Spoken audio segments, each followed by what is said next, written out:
to kafin mu fara tafsiri da duk da haka domin abubuwan da ake ciki na ta'addanci da kama mutane da garkuwa da mutane da yanayin da kowa a ƙasar nan ya sani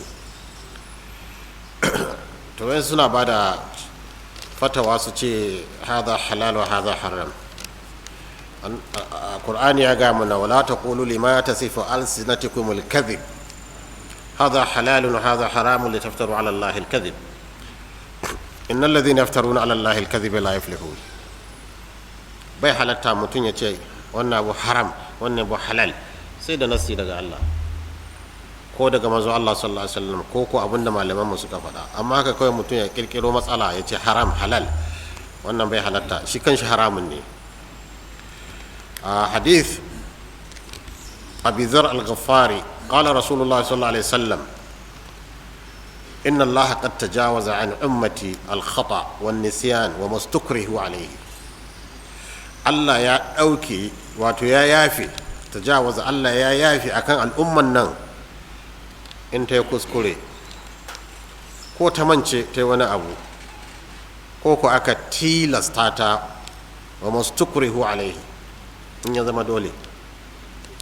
Saboda haka in 'yan ta'adda sun kama ka ya zama dole don ka tsirar da ranka, suka ce ka kawo kuɗi don ka fitar da kuɗi ka fanshi kanka, babu komai kayi abin da shari'a musulunci ta yadda a kan shi, ba ma wai kuɗi ba.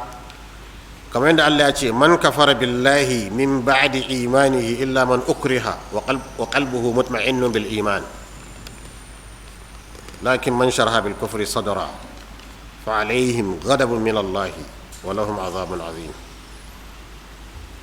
Ba ma kuɗi ba, in an tsare ka aka ce ranka za a kashe amma sai ka kafirta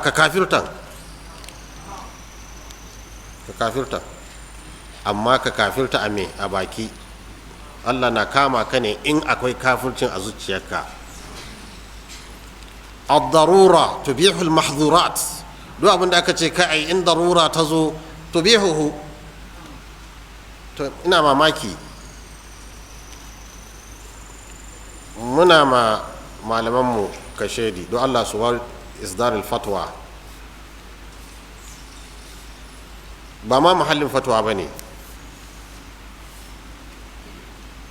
An yi garkuwa da mutane wasu sun fanshi kansu kuma ka zo ka ce sun yi aikin haram, mutum ya ceci kanshi da kuɗin shi ka ce kuma ya yi haram, ka sa mai shubha a zuciyar shi, sun yi abin da yake yurdillahi wa rasulahu, yanci kanshi daga muyagun mutane.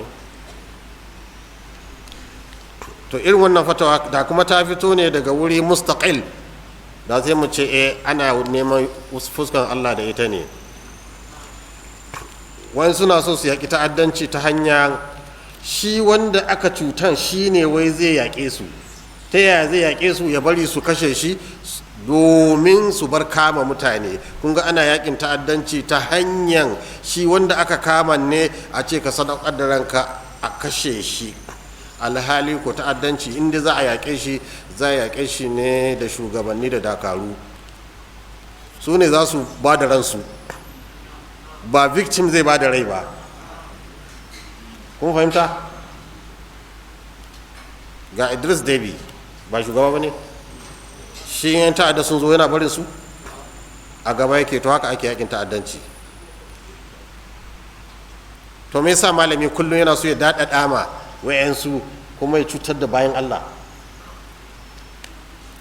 to ala kulli hal, wanda ya fanci kanshi in yana cikin matsala babu komai, babu wani laifi a kanshi. in ma hukuma ita ma tana ganin ba za ta iya ba don wata maslaha, Allah yake cewa wal mu'allafati qulubuhum, wani kuɗi ne ta hanyar shi za a yi. in hukuma tana gani babu wani laifi a hukuma, amma daga baya ta san yanda za ta kare mutane, domin yanzu abun ya zo mana ne ba shiri, ƙasa a wargaze, mutane ba su da kimtsi, mutane ba su da hankuri.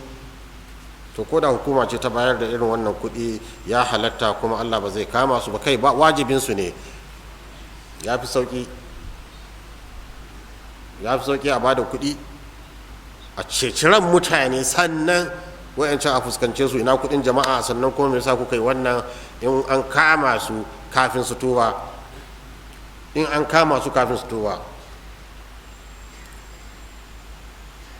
to sai a yi musu haddi na hiraba abinda Allah ya ce a yi. amma in sun tuba kafin a kama su to wallahu ghafurur rahim, Allah mai rahama ne.